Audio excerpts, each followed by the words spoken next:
my name is Gabby and welcome back to my channel, or if you're new here, then welcome to my channel, and today's video is going to be some summer book recommendations. As you may or may not know, I do have a handful of things that I look for in a summer read, and I have based this list off of those things, so I do just want to quickly go through them before we get into it. Anything with water, anything cute, fluffy, romancy, and also just anything that I read in the summer and had a good time with and now associated with the summer. So with that, the content warnings for everything that I talk about today will be linked down below in the description, and let's go ahead and get into it. And the first book that we are going to be talking about today is A Scatter of Light by Malinda Lo. This takes place in a Bay Area around the time that marriage equality was legalized, and it follows our main character whose parents exile her to California after a graduation party gone wrong. She's expecting nothing but boredom to come from this, however that all changes when she meets her grandmother's gardener and she begins to start to question who she is and who she wants to be. This is one that actually does take place in the summer, which having that happen in this kind of video is very rare for me, and I definitely thought that this had a very late night summery type of atmosphere that was also very beautiful. The writing was one of my favorite parts of this book for sure, but the story itself was also interesting, messy, and dramatic, but also very interesting, and those two things made it interesting. Or at least part of what made it interesting. I did have to wait till the end of this book to get a full picture of what was going on, and because of that I do think that this book and I would get along a lot better on a reread. I finished this book a couple of months ago, so I do think that I want to wait a little longer before I do that reread, but I know that when I do it, it will be in the summer. Next up is A Song Below Water by Bethany C. Morrow. This follows our main character who has to keep her siren powers hidden, and then this also follows our other main character who is dealing with her own past and struggles. These two are sisters who are just trying to figure things out together, but everything changes in the aftermath of a siren murder trial, and our main character lets out her magical voice at the worst possible moment. This is a book that I read last July, and its sequel is also currently in my summer TBR. This is a story that I thought had a lot of really interesting fantasy elements, and I loved how those elements were woven into the modern setting and the story as a whole. There are water-based magical beings, there's a ton of water just in general, and one of my favorite moments out of this entire book took place in the water, and that scene was beautiful. So this is a book that I associate with the summer because of all the elements that make me think of summer, but it's also a book that I read in the summer and one of the first books that I think of when I think of summer reading. Next up is Dreadnought and its sequel Sovereign by April Daniels. Dreadnought follows our main character Danny, who is trying to keep everyone from finding out that she is transgender. That all changes when the superhero Dreadnought is murdered right in front of her eyes, and when he transfers his powers to her, Danny finds herself in the body that she's always wanted. However, alongside all of the confusions of coming out, Dreadnought's murderer Utopia is still on the loose, and it's up to Danny to stop her. Dreadnought is a book that I originally read on the beach, and Sovereign I didn't read on the beach, but I still read it during the summer, and now I just associate not only this series, but kind of superhero stories in general with the summer. This is a series that had a lot of really fun and violent action scenes. It can be kind of difficult for books to keep my attention during action scenes, but these two definitely did it. Danny is also a really fun main character. She has a ton of personality. She's super easy to root for. She also has a ton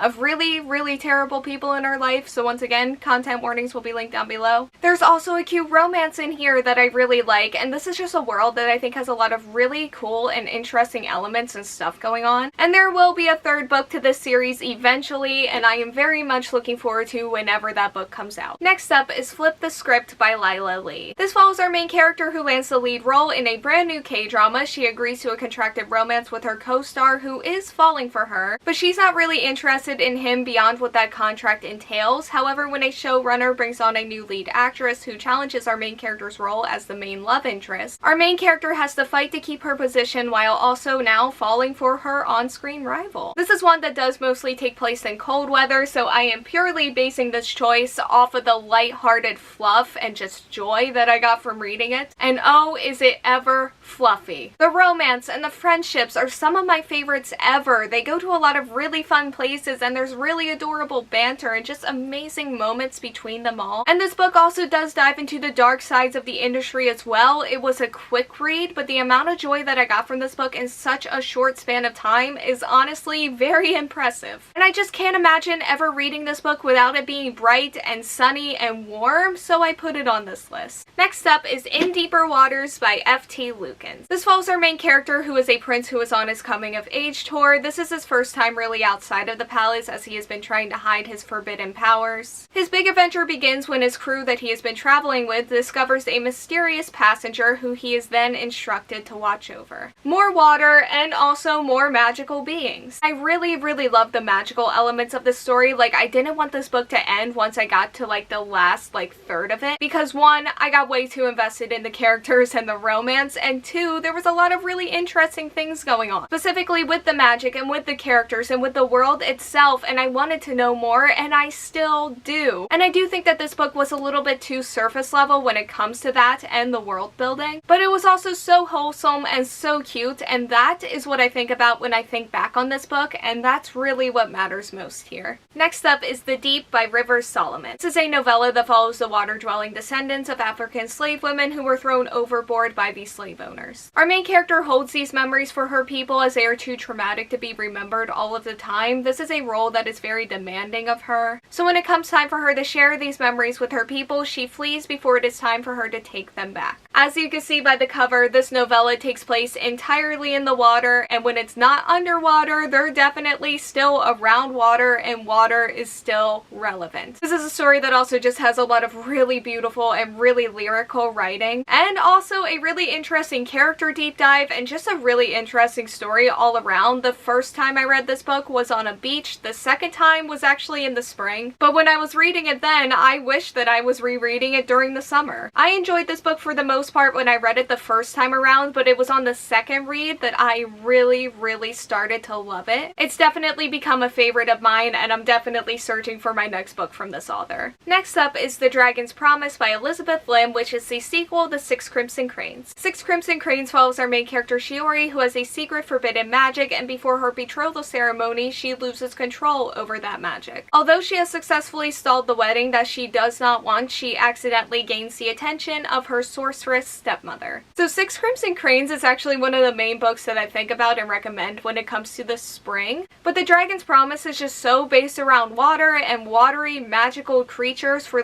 so many parts of this book that I can't imagine it not being in this video. This book was such a beautiful and imaginative story. It really did feel like I was reading a fairy tale at certain points. Both of these two books contain two of my favorite atmospheres that I've ever read. I also really love the characters and the character growth for our main character, and just basically almost everything about this series, honestly. And The Dragon's Promise was just such an amazing finale to one of my favorite duologies. And finally, the last book, or in this case books, that we are going to be talking about today are The Gentleman's Guide to Vice and Virtue, The Gentleman's Guide to Getting Lucky, and The Lady's Guide to Petticoats and Piracy, all by Mackenzi Lee. Gentleman's Guide follows our main character whose grand tour of Europe and quest for pleasure and vice is in danger. After the tour is over, he will be forced into taking over his family's estate and following all of the responsibilities that come with that. Therefore, he is determined to make the most out of his year-long tour with his best friend slash crush and his sister. But his recklessness accidentally turns this trip into a manhunt across Europe. So this is actually mostly for these two books, since they do remind me of summer. They take place a lot around the water, and then I also do have the third book in this series currently on my summer TBR. This has just been such a fun series so far when it comes to the humor and the characters. There were a couple of years in between when I read Gentleman's Guide and these two books here, and because of that, I find a lot of comfort within this series. But I would also refer to this series as comforting even if I didn't have that experience with it, because I do just think the story is really comforting and really fun. Other than comforting, I would also describe this series as adventurous, which is something that I love for not only this series, but just for the summer as a whole. Okay, so that is all that I have for today's video. Thank you all so much for watching. Like, comment, subscribe, hit the bell, and answer the question that'll be around here